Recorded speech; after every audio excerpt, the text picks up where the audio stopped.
Hey everyone, welcome to Talking Tokens, a podcast focused on interviewing the best crypto founders, market players, and up-and-coming startups that are changing the industry every single Tuesday and Thursday. I'm Jacquelyn Melinek, your award-nominated host and former senior crypto reporter turned entrepreneur, and I'm excited to be here with you all. Now, let's get into it. Today's guest is Deana Burke, the co-founder of Boys Club. I have known Deana for a number of years now, and Boys Club has transformed from what was once a way to get women and non-binary people into the crypto space into what is open for everyone in the crypto community to learn more about what's going on through their podcasts, newsletters, fun events. And according to their Twitter bio, it is for dumb, smart people and or smart, dumb people, which I'm sure there are a lot of those people in the space that resonate with one side or the other. With that said, Deana, welcome to the show. Thank you so much for having me. Honored to be here. Yeah, I'm so excited to talk to you. We've talked in the past, and I just would love to kind of set the ground for the audience on like, what is Boys Club? Why did you and Natasha start this? And then we could go from there. Yeah, I mean, you did a great job summing it up there in the intro. I think the sort of big, overwhelming, like overarching theme of what we do is just learning together about what's happening in crypto, but also what's happening in tech more broadly. We also do a lot of bridging to sort of pop culture and what's happening in the bigger zeitgeist. So yeah, it's a community for sure of mostly women at first, but now open to all. And we have our media work that we do, podcasts and newsletters. But yeah, the sort of thread that runs throughout all of it is how can we learn together about technology and emerging technology, and how can we do that in a way that's fun and interesting and entertaining and yeah, keeps us all sort of engaged and interested. So that's kind of what Boys Club is. We started it about 3 years ago now, and really to do that same thing. We were, it was 2021, and that bull market was happening where crypto sort of moved from being in this black box of technology and finance into something that was rubbing up against culture in interesting ways. It was sports NFTs, and there was stuff that was happening with social clubs, with friends with benefits. And it just got to a point where we were like, man, we really want to understand what's happening here and do that in amongst people that we feel like we can ask dumb questions around. And so, yeah, we started really like events first, bringing people together in a room to ask those dumb questions and to learn together.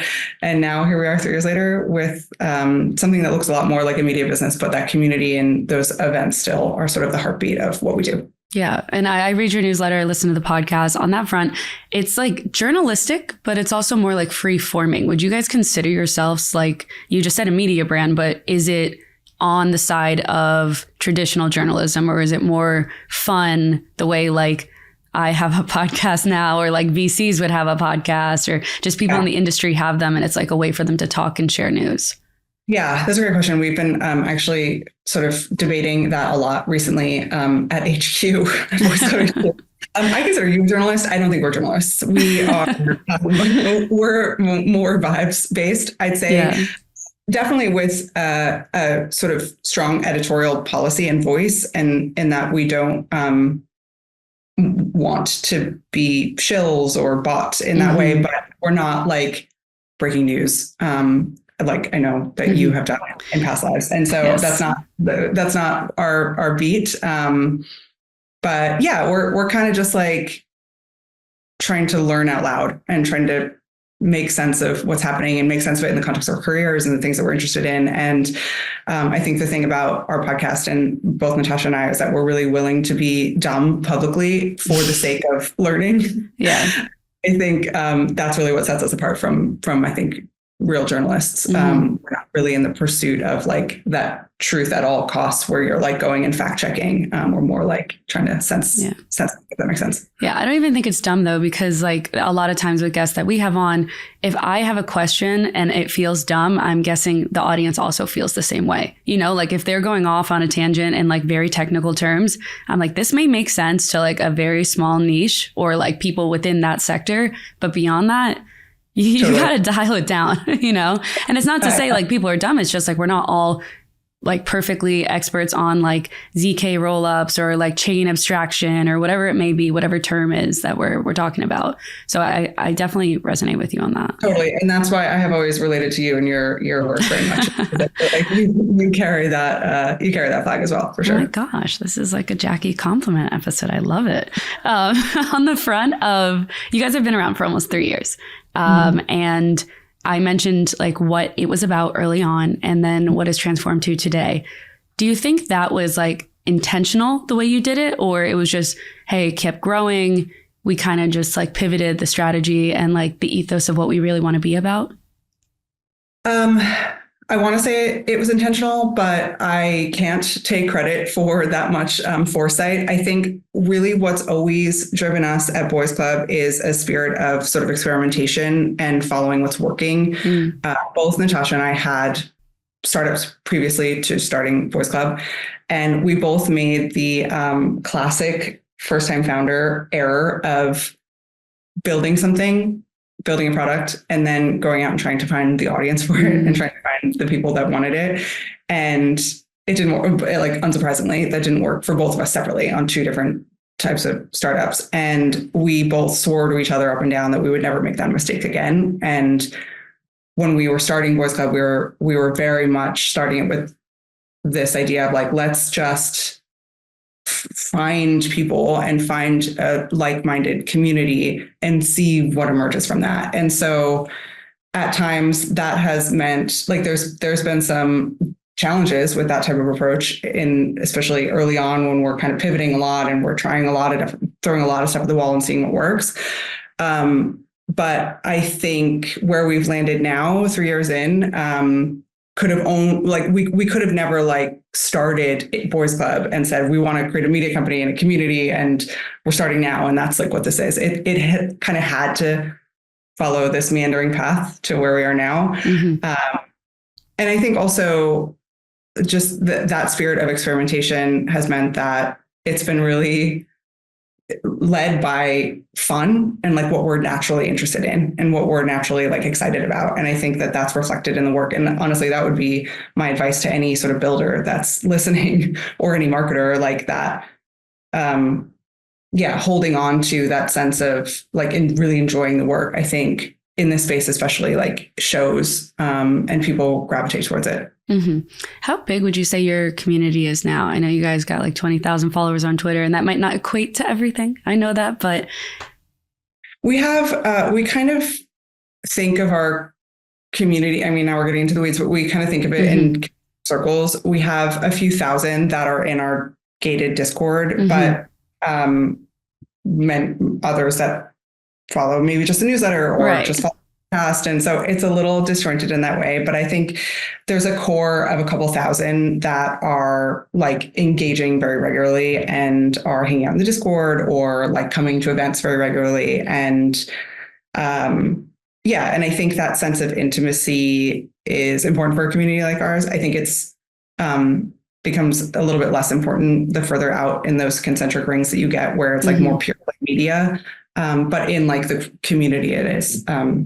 It's a nice sort of intimate number. Yeah. I guess on that front, what I was going to follow up that question with is, do you want the community to become like this massive thing? Or do you always want it to be more intimate, tight knit, like you kind of get to know everyone or you like vaguely know them? The way I'm like thinking of it in my head is like a sorority. Like I was in a sorority that had like 250 girls, and it's like, there's no way I knew them all, but I knew their names and faces. You know what I mean? Yeah. I think a lot of the value that people get from the Boys Club community, it comes from that intimacy. So there's a number of people who get jobs through being in Boys Club, and there's an opportunities channel that it's very hot, and people are like constantly referring each other to gigs, and like you really can only do that with a high sense of trust. And so I wouldn't want to lose that. I wouldn't want to lose a high trust community, because I think it's really valuable for that like really deep in the funnel type of connection. But in terms of our media work, sure. Yeah. I'd like that feels unbounded in its growth potential. But I think for community, it is for the type of value that we want to provide for people. I think it does need to have that sense of of trust in order to be effective. Mm-hmm. When it comes to like the broader crypto community, what are some things that you feel maybe at your events or on the podcast or newsletter that you've noticed that were, let's say, wins on one side, and then like, hey, these are things that still need to be improved upon? I mean, we spend a lot of time thinking and talking to people who are like more consumer applications, I'd say. We did a big conference in at last South by Southwest in, I don't know, April, May, March, actually. One of those months. And it was very much focused on sort of the application layer, consumer crypto, who's building there, doing it at South by Southwest so that we can do some bridge building to other, the wider consumer world and brand world. And I want to say, like, we have some work to do there. I wouldn't exactly put it in the loser column, but I would say there's, just coming off of EthCC, there is so much time and attention and resources and talent put towards the infra layer. And I think that that's appropriate, and probably EthCC self-selects for that type of builder. But there was a tweet that went viral a couple of weeks ago, maybe last week, around, did you get the application layer cake? It was it was a cake that showed like the tech stack and the application layer. No one was like untouched. Yeah.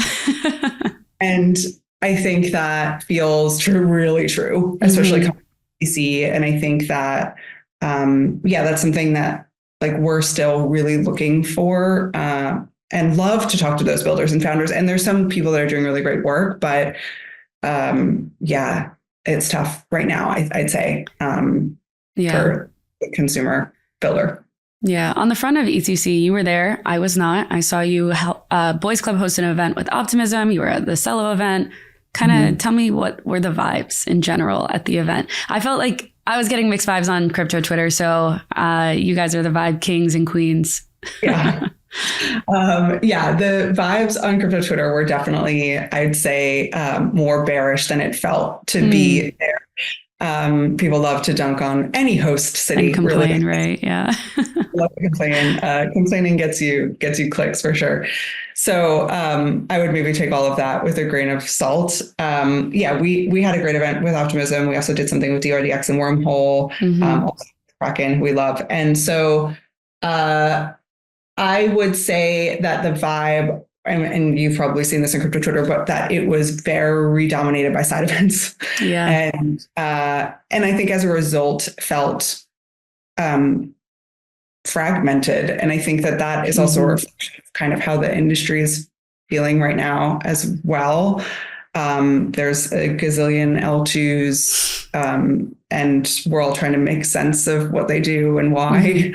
And so I think that was definitely, I would say, the main criticism of EthCC. But I think generally, I think people are, I think another big thing that I heard was like this last market cycle where prices went up, it didn't necessarily feel like there was new people that also corresponded to that price action. And I think that feels hard for a lot of people, where it's like, okay, we're seeing a lot of the same faces, and it's great. They're beautiful faces. We love to see them, but would love to see some new people coming in. And I think it felt like a lot of institutional money that came in this last cycle, which is, again, healthy, normal, fine, but feeling again that lack of like freshness on the application layer. Yeah. I think on the front of new people coming in, Boys Club is a good way to bring people in.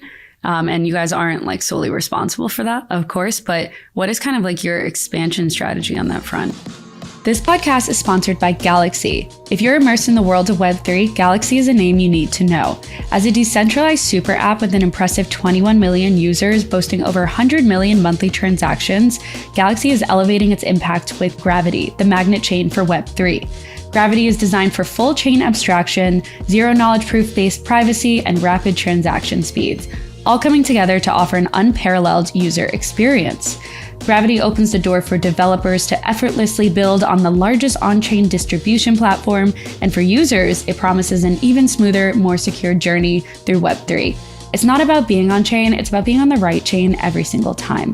Galaxy is on a mission to onboard the world to Web3, and Gravity is the magnetic force that will propel the vision forward. Ready to launch your Web3 journey? Build the future on Gravity. Visit gravity.xyz for more information. Yeah, it's such an interesting challenge because we do try to do a lot of work to push out into other verticals that aren't crypto native. So we, like I mentioned in the intro, we do some work that's more sort of just general tech news and conversation and founders. We do stuff that's more sort of pop culture and entertainment. And we also have, we're from crypto. That's that's our foundation. Crypto can be so toxic where we pull people in those adjacent verticals. And for a certain type of person, they see that we're affiliated with crypto or that we have some crypto on us in some way. And they're immediately no. Immediately no. Yeah. And that's tough. That's a really, really, really tough, existential problem to solve. And it's so interesting. When I started in crypto in 2017, there was the issue where I was kind of doing similar work where I was working to onboard, although I hate that term, but that's bring people in. Yeah. Yeah. And at the time, the problem to solve then was no one knew what it was. Maybe they'd heard of Bitcoin, but that was basically it. And no one outside of the industry really had a grasp on what it is. And so that was actually a great opportunity space because you could do a lot of really fun storytelling and create this really positive thing in people's minds. But now it's totally different. Everyone's heard of it. And a lot of people have very strong resistance to it because of what's happened over the past couple of years, and totally fair and fine. But that's made our job really hard. And so I think our approach is to kind of just show a different side of crypto. I think people have their minds made up about what they think crypto is, and they are seeing one side of it. And I think that they're not seeing another side of it that's very creative and well-intentioned. And that's just all we can do is try and show that side as much as we can and try and change minds in that way to the people that are super resistant anything crypto. But man, it's a tough job. And it doesn't, when there's big hacks or bad actors or whatever, it makes all of our jobs 10 times harder. You know it as well as I do. Of course. I also feel like there's a certain subsector of people in the industry that are not the most approachable or friendly, and they don't really welcome people either. I don't need to describe them further. Everyone can think of who those people are.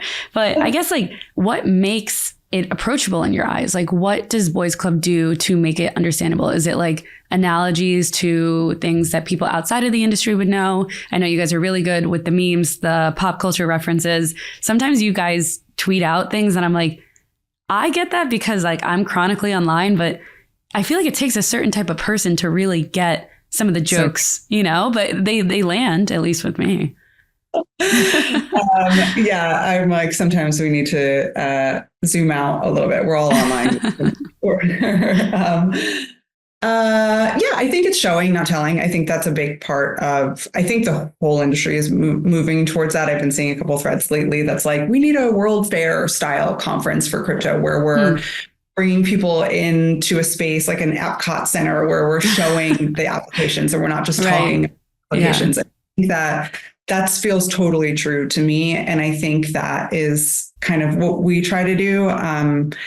When we can, it's hard because a lot of this, especially the infra projects, are so heady and you can't get your head around it, how it works. But certainly for the consumer layer, there's things like IYK and Chipped and Polymarket and that people can understand if they take the time to see how it works. So I think showing, not telling is a big part of what we like to do, what I love to see other people do and builders do. And then I think the other thing that we kind of have carved out as a unique space for us is we're feelings first. And so I think that is something where basically just like invite people to be vulnerable about how they're feeling and honest about what it's like to be a builder in the space and their intentions, and trying to peel away as much as we can the PR speak that and the media training when we can. Of course, yeah. And I think that showing that, yeah, builders are, a lot of people in this space are really well intentioned and look like the SPFs. And I think that that's what we know to do. So those are the two kind of ways that we approach it. Yeah, I think on the feelings first part, it's very hard to get people to open up, especially when they're very well media trained. They have a whole PR team behind them telling them what to say and not to say. And like, as a former reporter, that's super important to me to get to know people on like a human level. I'm like, sure, you could get your like shilly answers out or like whatever your marketing team wanted you to say, but like really be honest about what you want and what the vision is. And I think, like you said, it's a perfect way to get to know people better and realize that they're not just like, you know, the next SBF or someone that just pump and dumped in the industry. And sure, those people do exist. I'm not like denying that either. Totally. I think I think that I'd love to see founders be honest, even when it's hard. And I think that it builds a lot of trust with people. And as long as it's authentic and real and you're not like, it's not like, of course. Yeah. No, I know what you mean.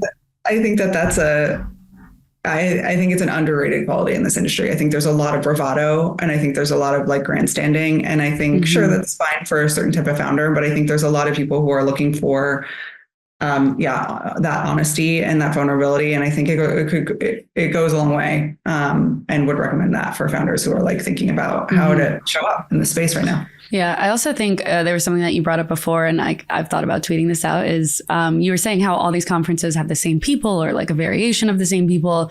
What if instead, like at these conferences, instead of us all talking in our little echo chamber, we like take a step out and then we actually go engage the communities that are in the cities that we're planting ourselves in? Like, imagine how much more onboarding there would be if we would talk to normal people outside of the space who know nothing about this and try and engage them. Maybe it would fail, but that's my thought on how to really get that like mainstream adoption.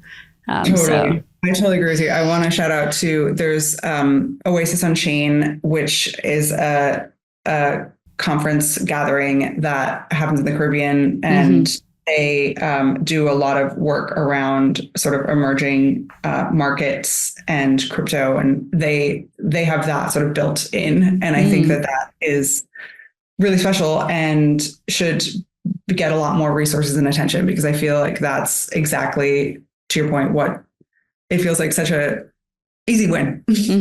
Yeah. It's like, we're here. Why don't we like talk to actually people here as well and see what they want and need. But I think, I mean, I will say our experience in South by Southwest last year with Brand New is, with our conference, our consumer conference, is again, that like toxicity around crypto is real. And a lot of people just like are not open to even having a conversation about it. And so I think that's the main hurdle. Where do you think most of your community comes from? Because I feel like it's a very curated community. I've seen the pictures, everyone's well dressed, they all get the pop culture references, they get the memes. Do you think it's like a word of mouth thing? And how do you kind of make sure that it retains the culture as it continues to grow?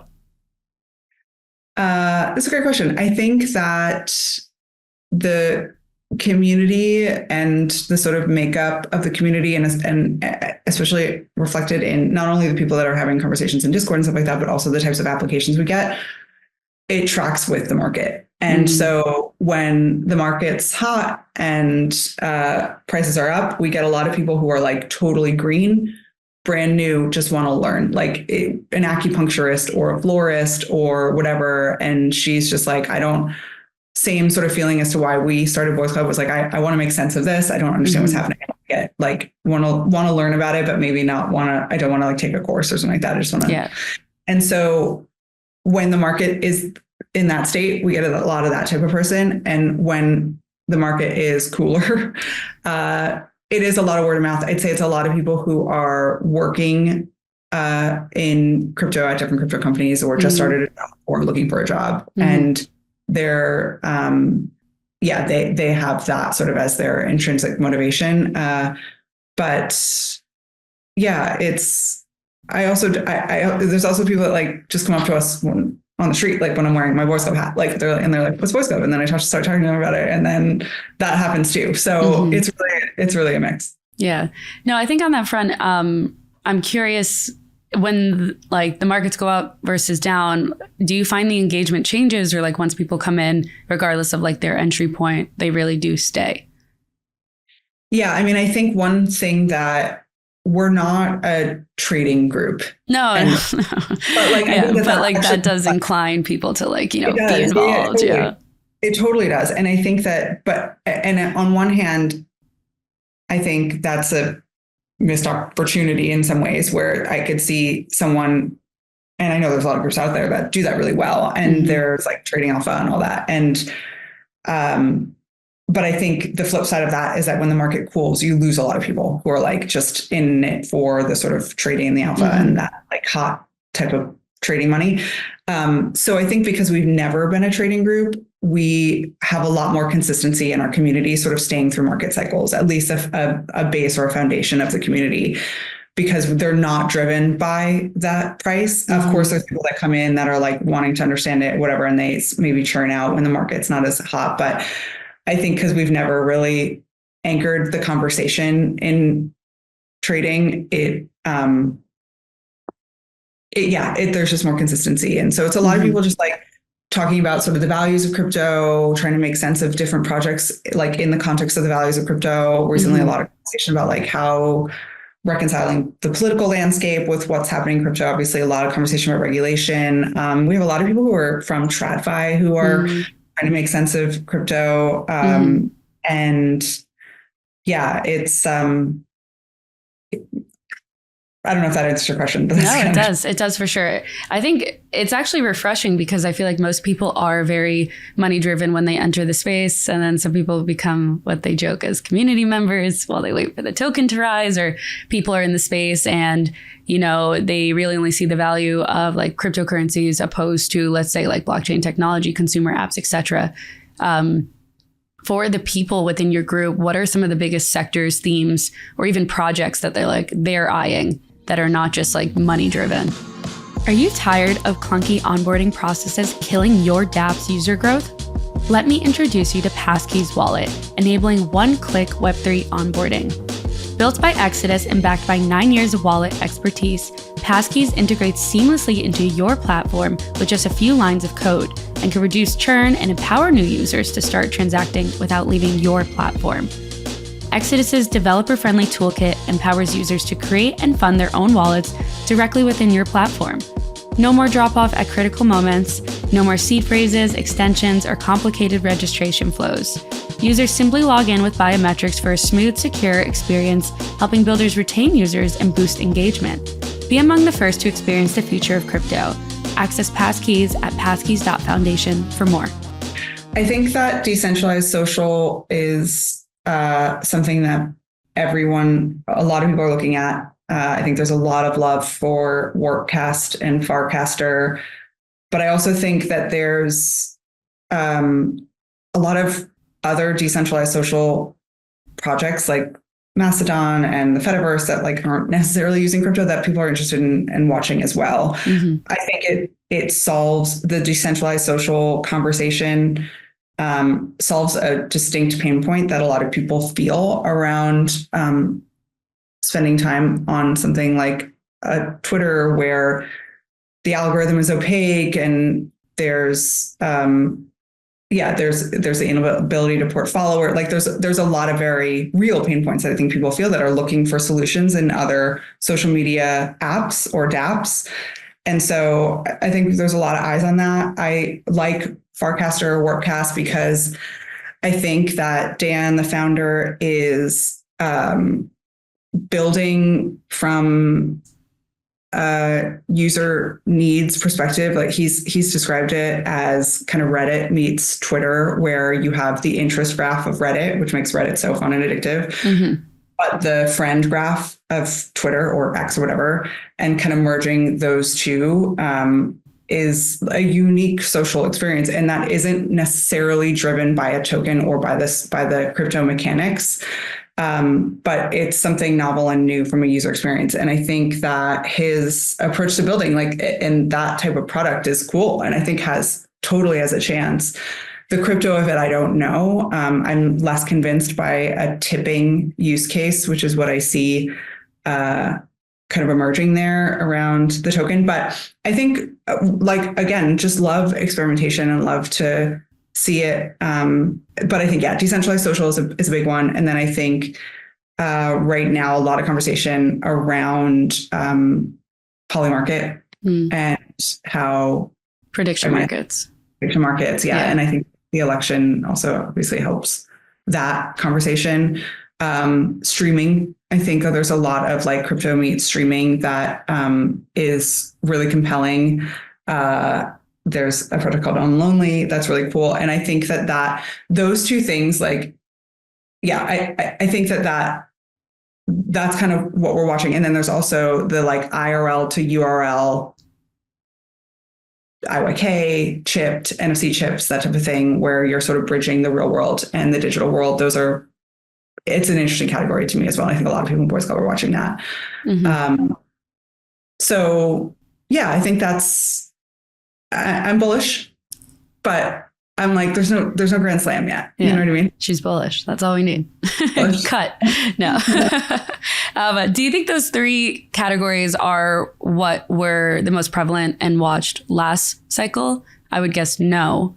And if so, what was it then versus now? Do you think these three categories will transcend into the next cycle, or even the next 6 to 18 months, the focus of the group? I mean, I think one thing that I didn't say, which is very much there for people, is the meme coin of it all.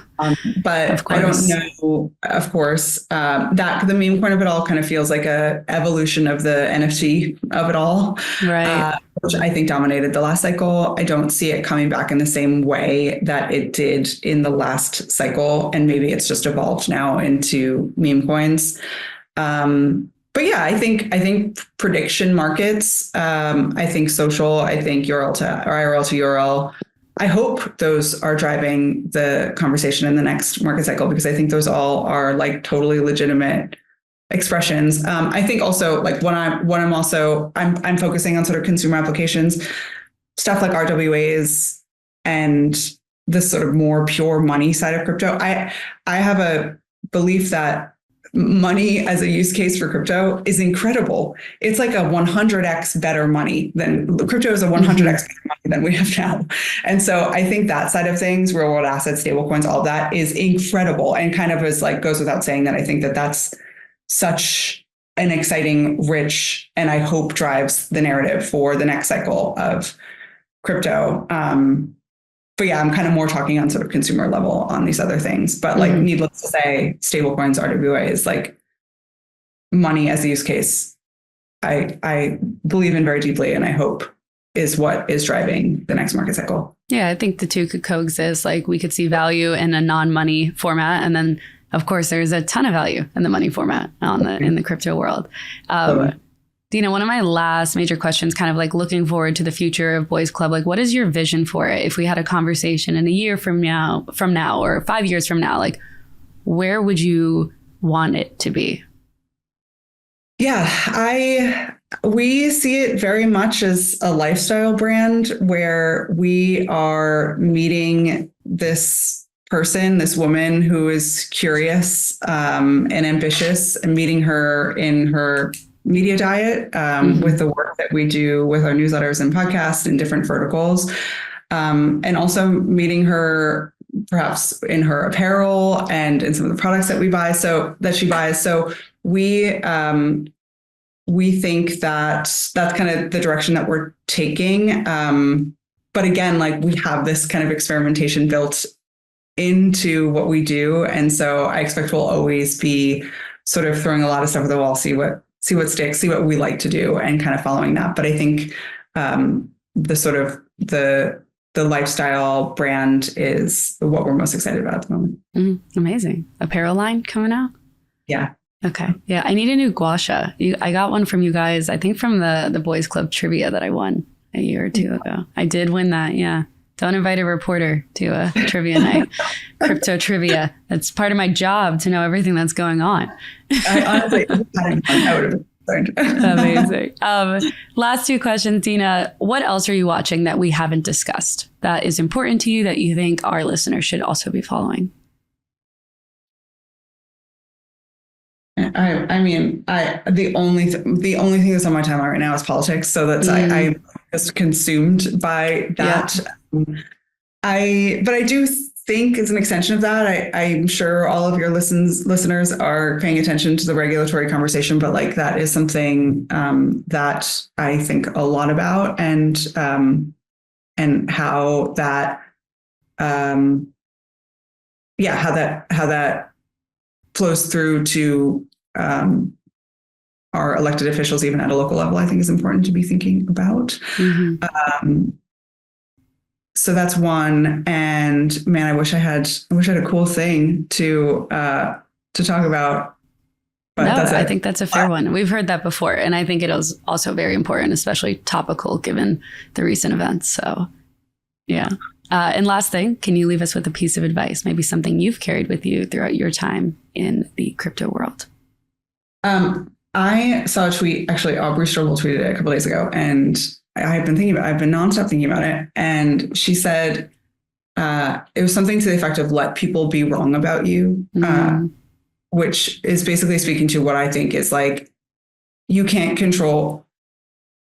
only sort of live your truth, and you can't control other people's narratives about you and what they may think of you. And I think like I found that to be a really powerful and like helpful mantra, where it's just like, I know I have to act with intention and move with intention the best way I know how, and kind of other people's opinions of me, that's none of my business.